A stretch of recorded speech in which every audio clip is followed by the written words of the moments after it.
spring since, I guess March, April sometime. We are going to get an update from Imperial County on the COVID-19 situation in the Valley. And, this morning we have Imperial County Public Health Department Director Janette Angulo and Deputy Chief Executive Officer for Imperial County, Esperanza Colio-Warren. Good morning, ladies. Good morning. Morning, Carroll. Okay. We've got a lot of ground to cover. There's a lot of things happening. And, let's just start with you, Janette. First off, the Pfizer vaccine, by the way, it's manufactured pretty much within sight of where I grew up in Kalamazoo, Michigan. It arrived, and it's folks are being vaccinated, right? Well, the vaccine arrived yesterday, 975 doses of the Pfizer vaccine, because it was only one box. It got to the public health department. So last night, yesterday morning, there's some storage and handling that needs to take care before redistributing the vaccine. So this morning, yes, we're starting vaccination this morning, the public health department, for those who will be vaccinating the first responders. Vaccine is also going out to El Centro Regional Medical Center and PMH. 475 of those doses are going to El Centro and 332 Pioneers Memorial Hospital. So it's moving. Okay. And I know one of the things that you pointed out, it will be spring before there are enough doses for the general public to be vaccinated, right? Well, we hope. We hope that by spring, we have enough vaccine from these distributors to start having these mass vaccination clinics. So that's the hope. There's no guarantee. It just depends on the supply. Okay, and now apparently the Moderna vaccine has also been approved by the FDA. So that will be part of the mix, right? Well, there's a few meetings that still need to happen at the federal level. So the recommendations that need to happen. If all goes well this weekend, yes, we hope to start receiving additional vaccine from Moderna, and that's as of December 21st. 1,200 doses have been allocated to Imperial County, and once received, actually 200 the public health will receive directly, and both hospitals will receive their shipments directly from the state. And something I want to point out, Carroll, is enrollment to receive a vaccine is currently happening. So both hospitals have enrolled. Our federally qualified health center, which is Clínicas de Salud, has enrolled, and it's going to be a phased approach because we do want other providers to enroll in this system to start receiving vaccine as soon as there's more available.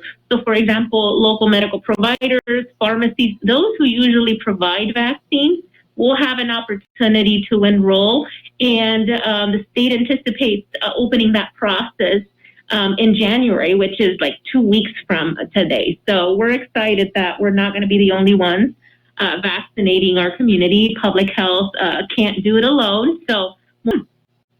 Okay, and I would point out that it has shown the vaccine is effective at a very high level. The way I see it, it appears to be even more effective than the regular flu vaccine.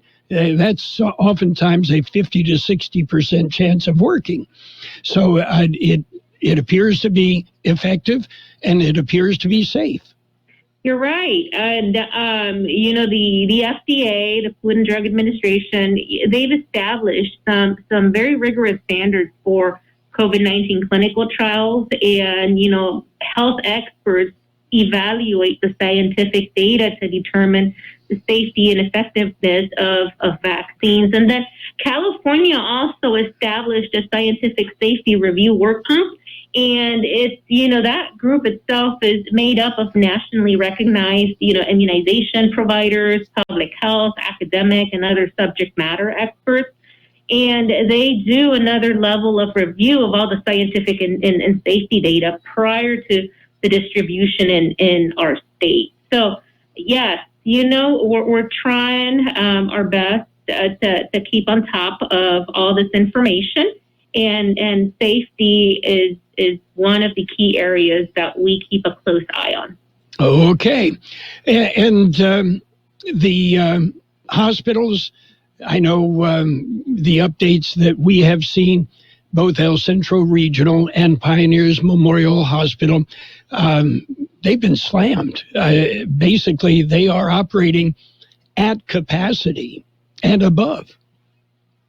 And you know what? That's a very important point that you bring up. And for those that have been keeping track of the intensive care unit bed availability, yesterday, the numbers that were posted for the region, it was 0% bed availability for the Southern California region. And not only that, 0% availability for the San Joaquin region as well. And it is very concerning. And we do understand that bed availability changes from hour to hour because patients are being, discharged and new patients come in. But overall, it's just a very, very concerning situation across California because not only is it just Southern California and San Joaquin Valley, which we were the two regions that started together. Now it's also the greater Sacramento area and Bay Area that have fallen below the 15% ICU bed availability. So it is very important that we keep in mind that our hospitals, our employees, they're working really, really hard, and they're tired, and we need to do our best as community members to try to stay safe and healthy, to try to stay away from the hospital if we can. But again, if there's an individual that is feeling sick and needs hospital attention, and as we heard yesterday from both our hospital CEOs, no one will be denied service. And don't wait. If you are feeling really sick, don't wait. The point I'm trying to make is if you're healthy right now, don't look for the virus. Stay healthy, stay home, so that you can prevent that visit from happening to the hospital. Okay, and I've heard some people say, I don't care if I get it, I can handle it, and they don't consider.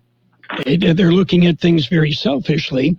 They don't consider what it does. Okay, if you're an employee of a business and down with COVID-19, there is a whole protocol the business must go through, and it affects your coworkers, your employer. And it seriously impacts the healthcare workers. They're not getting time off. They're not getting a chance to recuperate. And they're faced, it's kind of like, being on the front lines and in action for 9 months continuously without any R&R. So people need to stop being selfish and look at the impact that it has on everyone else around them. And you're absolutely right, Carroll, because we constantly talk about, those in the hospital, in the healthcare system, and staffing is an issue because everyone is surging at the same time throughout California and many states, in the nation. So it is our nurses, our doctors, our those who are attending to the needs of our patients.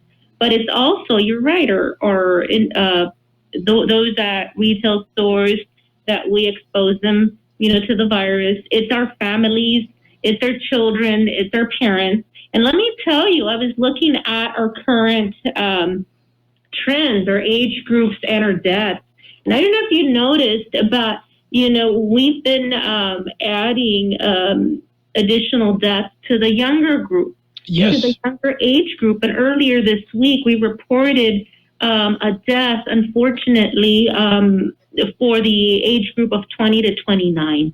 So it's affecting everyone, not just a single age group or, a single sector, it's affecting everyone. Okay. Esperanza, we haven't forgotten you. We have on our website, we've had on the air the fact that Imperial County has put together a grant program that may help small businesses in the Valley. What can you tell us about that? We have 3 programs, actually. One of them is targeted to businesses that are struggling with COVID-19. Those businesses that have closed the doors due to COVID-19 or they have lost revenue, the ones that are having delinquent rents, mortgages, utilities, please apply because we have funds for you available. And these are grants. A lot of people have called us and they have the idea that it's a loan. It's not a loan, it's a grant. As long as you can prove us that you are delinquent or that you have lost revenue since the beginning of the pandemic due to the stay-at-home orders, we will review your application and we'll let you know if you're eligible. I really encourage all the businesses in Imperial County, regardless of the city. It can be any of the cities in the County of Imperial, and it can be anyone in the unincorporated areas. We have the information on our website. I would like to also encourage residents that are struggling with the electricity bill and the water bill. On the electricity bills, we have up to $1,000 available for families that were impacted, families or individuals that were impacted by COVID-19 by losing their job or having their hours reduced, the work hours reduced. To come and apply with us, there are some income limits. For a family of 1 to 3, we have up to $63,000 of income. And for families up to 4 or more, if you make less than $77,750, you will be eligible, as long as you can prove that you have lost your job or your hours were reduced due to COVID-19. We have a maximum assistance for electricity of 1 to 3 individuals, up to $700, and for more than 4, up to $1,000. We have received so far somewhere in the 125 applications. We're working with the Imperial Valley Irrigation District, and I want to thank them for coordinating with us the efforts. But we still have funds available. Please submit your application. Deadline is December the 29th. For businesses, the deadline is next week, December the 24th at 5 p.m. You need to deliver your application to the County Building Administration at 940 West Main Street, El Centro, California, and just address it to the County Executive Office. In addition to that, and I'm sorry if I've taken too long, we have another program that we are working with. The County of Imperial is working with the 7 cities in Imperial County and the small districts that provide water, sewer, and trash services. So if you were affected as well, as similar to the electricity bill, you need to contact your city immediately and let them know that you have been affected and that you are having an account that is delinquent, and they will be able to work with you to submit your application immediately so that we can assist you with funding as well. So those are the 3 programs that the county has available right now. Okay. And one thing we should point out, okay, the state has said, okay, no evictions for not paying rent. Nowhere have they said you don't have to pay rent. It's going to have to be paid at some point. And the IID has been very gracious in we're not going to shut off anybody's electricity for not paying their bill, but you still owe the money. Okay. So the county has a grant program that's going to help these folks, right? That's what you're talking about, and it's a grant, not a loan. No, they're all grants. The 3 programs that we have, water, sewer, and trash, and the electricity, as well as the businesses, are grants. They don't have to repay it back. Okay, so there is help, and I've seen the application form, one of them anyway, and it's very simple. Yes, it is. We're not making it difficult for the businesses. We're trying to make it easier for everybody, including the residents. the county of Imperial, the Board of Supervisors, directed us to coordinate with the cities as well to assist it's easier to go to the cities sometimes with your sewer and water because they are the ones that are issuing the bills. So it'll be easy for us to coordinate with them. But we really encourage everybody to apply. Find out if you're eligible. All you need to do is get your paperwork. You can go to your employer and say, hey, employer, you reduced my hours of work. Give me a letter that says that, or show me the pay stub that shows before COVID-19, before the pandemic and the stay-home orders versus the hours that you're working currently. Or if you're an employer and you file for unemployment, the EDD, request a copy of your application so that we can put into the application as well. We have to document all the information. Okay. The information that you ladies have provided has been invaluable. And, we're striving to keep people informed and up to date as to what is happening. Janette, Esperanza, did I miss anything? Well, Carol, I just want to say one last thing from my end. Holidays, we have Christmas and New Year's coming up. And I heard that rumor. And we have other things going on besides COVID-19. And what I want to say is that, ICU beds are a very critical resource for us as individuals, for our families who need, the most advanced support and care. And given that we have a nationwide surge, the ability to add surge capacity is very limited by availability of ICU nurses and doctors. We need to protect hospital capacity. So when there's a need when someone has, needs a cancer treatment, has a heart attack, a stroke, or anything else, they're able to get the support that they need. And, we need to protect ourselves. We need to take action so that we can, save lives, protect our healthcare delivery system, and keep our highest risk and essential workers safe. So I can't stress enough, stay home if you don't have to go out.